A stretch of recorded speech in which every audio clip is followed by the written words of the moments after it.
Assalamualaikum warahmatullahi wabarakatuh. Perkenalkan, nama saya Dinda Amelia dari kelas 11 Farmasi 1. Di sini saya akan mempresentasikan tentang obat gangguan sistem saraf pusat. Obat gangguan sistem saraf pusat: 1. Analgetika dan antipiretika. 2. Antiemetika. 3. Antiepilepsi. 4. Anti Parkinson.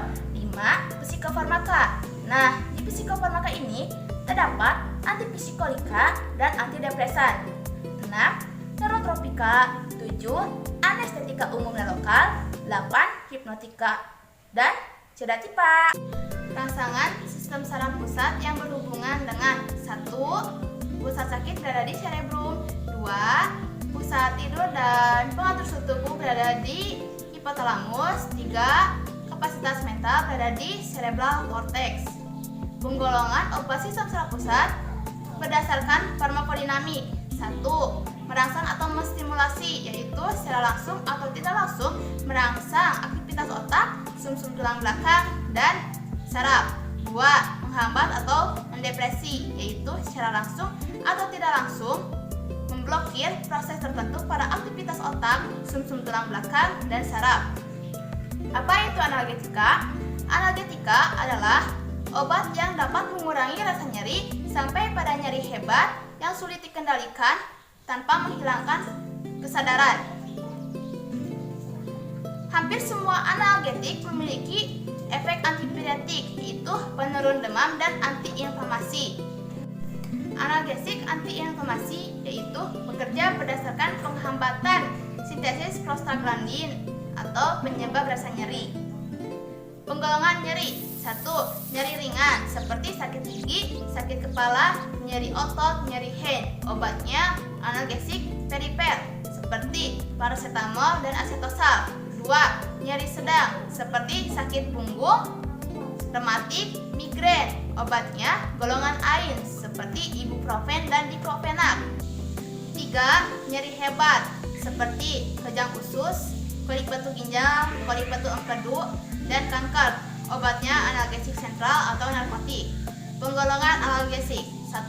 Analgesik non-opioid atau analgesik perifer, yaitu tidak mempengaruhi sistem saraf pusat, berefek antipiretik. 2. Analgesik sentral atau analgesik narkotik, yaitu daya penghalang nyeri yang hebat, dosis besar depresan umum, efek samping, rasa nyaman dan euforia, dan penggunaan insidental. Penggolongan analgesik perifer: 1. Golongan salisilat, yaitu aspirin dan acetosal. Dosis kecil digunakan untuk mencegah trombosit koroner dan cerebral. 2. Golongan para aminofenol, yaitu fenacetin.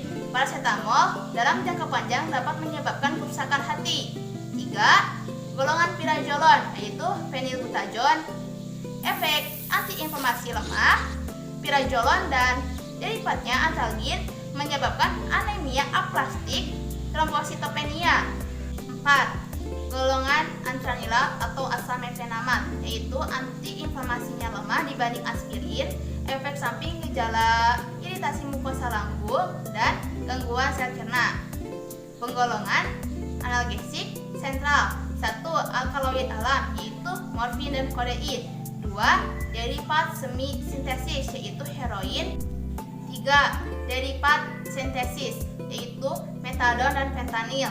4. Antagonis morfin, yaitu nalorfin, nalakson, dan pentajosin. Nalorfin dan nalakson yaitu sebagai antagonis morfin pada overdosis atau intoksisitas obat-obatan analgetik narkotik, AINS, analgesik antiinflamasi non-steroid. Obat analgesik yang memiliki efek antipiretik pada pengobatan rematik dan gout: 1. Ibuprofen, yaitu antiinflamasi lemah, analgetik antipiretik. 2. Diklofenak, yaitu antiinflamasi terkuat. 3. Fenilbutazon, yaitu antiflogistik kuat. 4. Indometasin, yaitu anti radang kuat seperti diklofenak yang digunakan pada incok akut. 5. Piroxicam, yaitu analgetik, antipiretik, dan antiinflamasi yang kuat digunakan untuk melawan incok. efek samping pendarahan dalam lambung usus. Dan yang terakhir, yang keenam, COX-2 inhibitor, kolekozib, etorikozib, rofekozib. Tidak bisa digunakan dalam jangka panjang karena efek buruk terhadap jantung. GERD yaitu kelebihan asam urat di daerah sendi yang menyebabkan pembengkakan dan rasa nyeri. Apa itu antiemetika? Antiemetika adalah obat-obatan yang dapat mengurangi perasaan mual dan muntah. Muntah dapat disebabkan oleh 1. Rangsangan dari asam lambung ke pusat muntah. 2. Rangsangan tidak langsung melalui chemoreceptor trigger zone atau CTZ. 3. Rangsangan melalui cerebral cortex. Penggolongan antiemetika. 1.